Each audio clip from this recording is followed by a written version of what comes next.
Hello, everyone. This week we're going to continue reading Frindle by Andrew Clements. We're actually going to be finishing the book this week.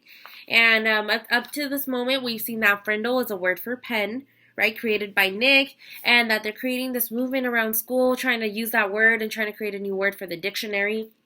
And really trying to push his teacher's buttons, right? We see that people are coming in. The newspaper is coming in, right? They're writing articles about him. They're including him with the pictures. They even all took out their pens during the school pictures.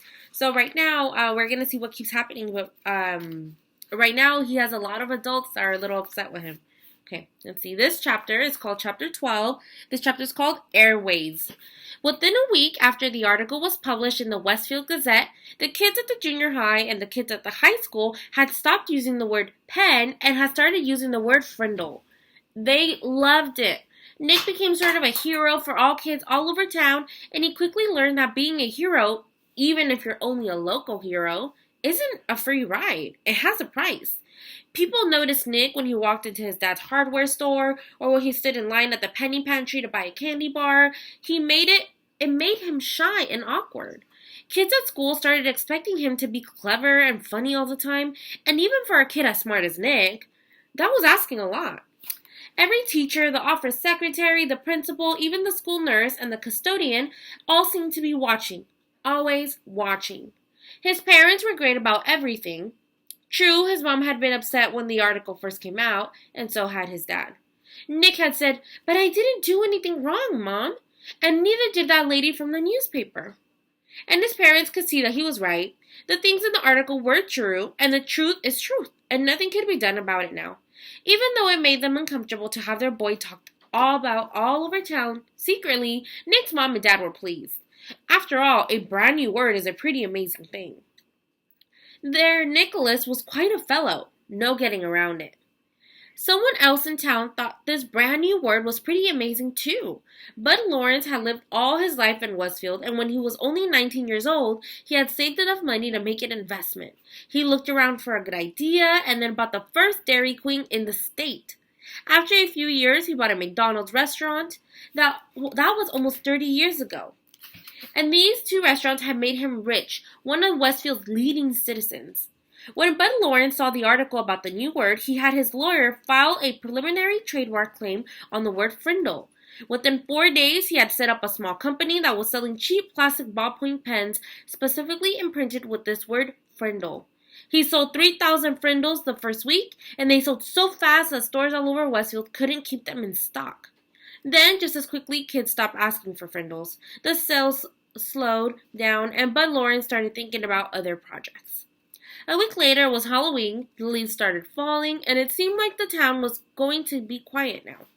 And it would have, if it hadn't been for Alice Lunderson. Alice lived in Betherly, a town 7 miles away from Westfield, and she worked part-time at the local CBS TV station in Carrington, a town of about 500 people. When there was 75,500 people. When there was important area news, disasters like floods or tornadoes, or sometimes if she came across little stories that seemed cute or original, Alice would call the station news manager in Carrington. If it was a good story, or if it was a day when not much else was happening in the world, then the TV station would send out a van with a camera crew to shoot some videotape. Alice subscribed to all the small-town newspapers in the area to keep up with local events. Most of them were published on Thursday, and they arrived at her house by Monday or Tuesday. Then it took her a day or so to look through them all. On Wednesday morning, she finally saw the article in the Westfield Gazette about the word war. She read it through twice and looked carefully at the class photograph. She was sure that this story was a winner. The TV station manager in Carrington agreed with her. He called the CBS station in Boston because sometimes Boston picked up stories from Carrington newsrooms. The woman in Boston thought the story had some real zip to it, so she called the network news editor in New York. When the facts of the Westfield Gazette article got to New York, the staff there loved it. They looked over the schedule sheet for the week and decided it would be the perfect closing story for the CBS Evening News for the next day, Thursday. Orders flew back through the telephone links from New York to Boston to Carrington to Beverly. By Wednesday at noon, Alice had a go order to take the story all the way. It was her first piece to get on national news, and 20 million viewers would see it. Alice Lenderson and her camera crew stood on Mrs. Granger's front porch Wednesday after school. Mrs. Granger was not impressed at all by the lights and the microphones. She looked right into the camera and said, "I have always said that the dictionary is the finest tool ever made for educating young minds, and I still say that. Children need to understand that there are rules about words and languages, and that those rules have a history that makes sense. And to pretend that a perfectly good English word can be replaced by a silly made-up word just for fun of it, well, it's not something I was ready to stand by and watch without a fight." "And have you lost that fight, Mrs. Granger?" asked the reporter. Mrs. Granger turned her eyes up to nearly full power as she looked into the camera, and with a pale smile, she said, "It's not over yet." When Alice and the crew showed up at Nick's house, the Allen family was ready for them. Mom and Dad sat on the couch with Nick between them. Nick squinted into the light. His mom had worked out with Nick what he could say and what he couldn't say. "You remember, young man," she had told him as she combed his hair, "these reporters are just looking for a quick story that will make some excitement. But you have to stay here and live in town, so mind your P's and Q's." As they sat there on the couch, Mrs. Allen had her foot on top of Nick's under the coffee table, and if she pushed down, it meant that the reporter had just asked a question that she was going to answer for him. Mrs. Allen did not trust reporters. "So tell me, Nick, why did you make up this new word, Frindle?" asked Alice Lenderson. Nick gulped and said, "Well, my teacher, Mrs. Granger, said that all the words in a dictionary were made up by people, and that they mean what they mean because we say they do. So I thought it would be fun to just make up a new word and see if it was true." "And were you surprised when Mrs. Granger got mad about that?" asked Alice with a smile. There was a push on Nick's foot, and his mother said, "We never felt that Mrs. Granger got angry. When everyone started using the word Frindle, it just got to be a disruption, and that's all. She's really a fine teacher." "Yeah," said Nick. "I mean, I learned a lot about words, and without her, I wouldn't have." "So what's next for you in the new word?" Alice was wrapping it up. She could see that Nick and his parents were not going to be pushed into saying anything controversial, so she just kept it light and happy. "Well," said Nick, "the funny thing is, even though I invented it, it's not my word anymore. Frindle belongs to everyone now, and I guess everyone will figure out what happens together." Alice also had a short chat with worried-looking Mrs. Chapman and a smiling Bud Lawrence, marker of the official Frindle. Then she shot her opening bit and her closing bit, and the camera crew drove back to Carrington to edit all the pieces and put them together into a 2-minute news story. The next night, when all the serious news about wars and oil prices and world food supplies had been talked about on CBS Evening News, the anchorman looked into the camera and smiled. He said, "It is believed by many that the word quiz was made up in 1791 by a Dublin theater manager named Daly. He had bet someone that he could invent a brand new word in the English language, and he chalked up to let the letters be Q-U-I-Z onto every wall and building in town. The next morning, there it was. And within a week, people all over Ireland were wondering what it could mean, and a new word had been created. Quiz is the only word in English that was invented by one person for no particular reason. That is, until now. Now there is a new word, Frindle, and here is Alice Lenderson in Westfield, New Hampshire with the story." Alice came on the screen with a short introduction. Then right there on TV, Mrs. Granger, Nick, and Bud Lawrence and Nick's mom were talking to 20 million people about Frindles. One of the 20 million people was a producer for The Late Show with David Letterman. And another one of those 20 million people was a staff writer for People magazine, and another one was a writer for 321 Contact magazine for kids. Dozens of other writers and producers and marketing people saw the story on the news, and all of them smelled a great story. During the next 3 weeks, every man, woman, child in America heard about this funny new word that the kids were using instead of the word pen. And kids in Ohio and Iowa and New York and Texas and California started using it too. Bud Lawrence was suddenly flooded with orders for anything with the word Frindle on it, and he quickly got interested again. But there were complications. Bud's lawyer said, "You see that stack of orders there? Trouble. That's what it is. We got a trademark filed, but it's only like an application. The whole country knows that the little kid made up the word, and unless you make a deal with his dad, you're going to end up taking nothing. Maybe even a big fat lawsuit. That kid owns that word." When Mrs. Allen came home during lunchtime, his wife told him that he had to call Bud Lawrence. It's something about the new word. This was not good news to Tom Allen. He was sick and tired of all the fuss.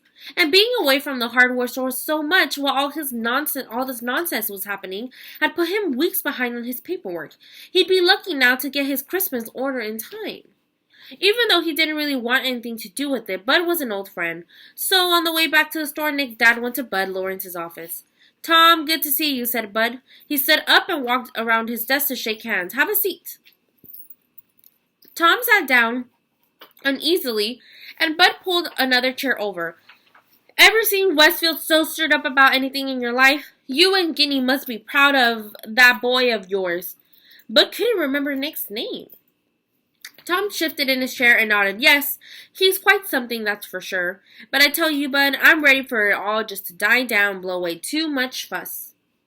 Instantly, Bud saw how to get what he really wanted. "Well, Tom, I'm afraid it's not really going to go away. Looks like something started up and people are really interested. You probably saw those bright red ballpoints around town with the word Frindle on them. That was my doing. Just testing the waters. But your boy, he owns that word. I got my lawyer to apply for a trademark a few weeks back because that's just the way I am. New things come along, I like to be right there in the middle of it." He grinned at Tom Allen, and Tom smiled back weakly. "Right now, I got a shirt printer in Massachusetts and another one in Chicago and another one in Los Angeles making t-shirts with the word Frindle above a picture of a pen. I mean, a Frindle. Each supplier has orders so far for over 20,000 shirts. Profit on every one of those is going to be $2, maybe $3, and I'm talking with some big pen and pencil companies in Hong Kong and Japan about a deal that could be worth some real big money. They've seen this Frindle thing in the media, and they want to buy the rights to the trademark and make a new line of Frindles for kids. I'm not kidding. This is a hot idea." Bud guessed right. Just the thought of all of this made Tom shrink back uncomfortably in his chair. It was too much fuss. "Tom, let me be direct with you as the boy's guardian. You need to do the right thing about all of this. I'd like to see where all of this is going. I'm going to take some risks, spend some money, see what happens, but I need your permission. I need your signature on these trademark papers, and I need to strike a deal with you about permission to use that trademark. I know it seems like a big ruckus about a word, but we just can't tell what's going to come out of it unless we take some steps." Bud pointed at the papers on his desk. "That's a contract, and it's fair and honest. It gives your boy 30% of whatever profits I might take. That's a fair royalty, generous for this kind of deal. So what do you say? Make sense? Let me take care of all of the fuss and see if some good doesn't maybe come out of it all."